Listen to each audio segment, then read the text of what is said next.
नमस्कार। माली समाचार हिंदी में आपका स्वागत है। मैं दिनेश माली। बिहार में पहली बार बड़े भाई की भूमिका में होगी भारतीय जनता पार्टी। जेडीयू को 100 से कम सीटों पर करना होगा संतोष। आइए जानते हैं विस्तार से।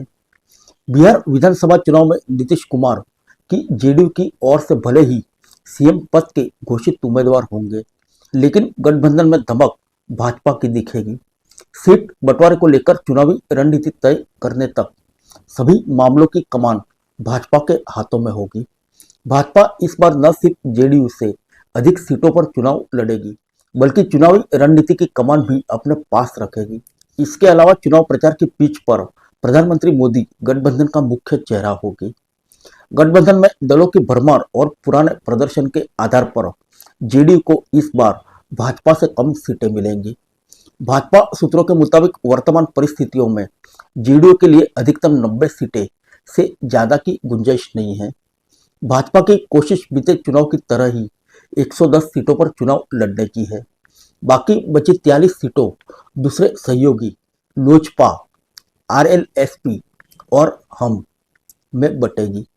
चूंकि लोजपा ने लोकसभा चुनाव में अपने हिस्सों की सभी 5 सीटों जीती है, ऐसे में जेडीयू बीजेपी के इतर सीट बंटवारे में सर्वाधिक महत्व लोक जनशक्ति पार्टी यानी लोजपा आर को मिलेगा।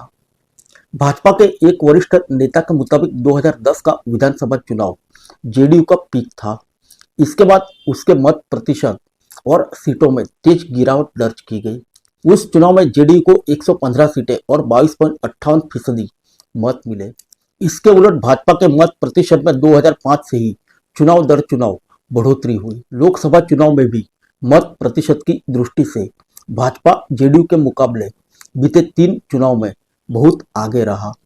ऐसे में इस आधार पर जेडीयू को सीट बंटवारे के दौरान अपना दिल बड़ा करना होगा। गठबंधन में यह पहला मौका होगा जब भाजपा जेडीयू के मुकाबले अधिक सीटों पर चुनाव लड़ेगी। साल 2005 में हुए 2 चुनाव के अलावा 2010 के चुनाव में जेडीयू भाजपा से 37 से 39 अधिक सीटों पर चुनाव लड़ी थी। लोकसभा में भी 2009 तक यही सिलसिला चला। हालांकि भाजपा में मोदी युग की शुरुआत के बाद दोनों दलों की सीटों का अंतर लगातार कम होता गया। बीते चुनाव में जेडीयू जहां 115 सीटों पर चुनाव लड़ी, वहीं भाजपा के हिस्से 110 सीटें आई थी। चुनाव प्रचार के लिए भाजपा हिंदुत्व, विकास और सामाजिक न्याय का मिश्रण तैयार करेगी। पार्टी की योजना राज्य के अलग अलग क्षेत्रों में अलग अलग मुद्दों को केंद्र में रखने की है। मसलन सीमांचल में पार्टी को हिंदुत्व और विकास का मुद्दा बनाएगी। कोसी, मिथिलांचल और भोजपुरी क्षेत्र में विकास और सामाजिक न्याय पार्टी का मुख्य मुद्दा होगा। पटना सहित शहरी क्षेत्रों में पार्टी हिंदुत्व पर ज्यादा जोर देगी। गठबंधन में अपनी स्थिति मजबूत बनाए रखने के लिए भाजपा की रणनीति अधिक सीटों पर चुनाव लड़ने के साथ स्ट्राइक रेट महाराष्ट्र विधानसभा चुनाव की तर्ज पर बेहतर रखने की है। भाजपा ने बिहार में अपने सर्वश्रेष्ठ प्रदर्शन 2010 के चुनाव में किया था। तब पार्टी ने अपने हिस्से की 102 सीटों में से 91 सीटों पर जीत दर्ज की थी। फिर मिलेंगे अगले बुलेटिन में अन्य किसी खबर के साथ। तब तक के लिए इजाजत दीजिए। नमस्कार।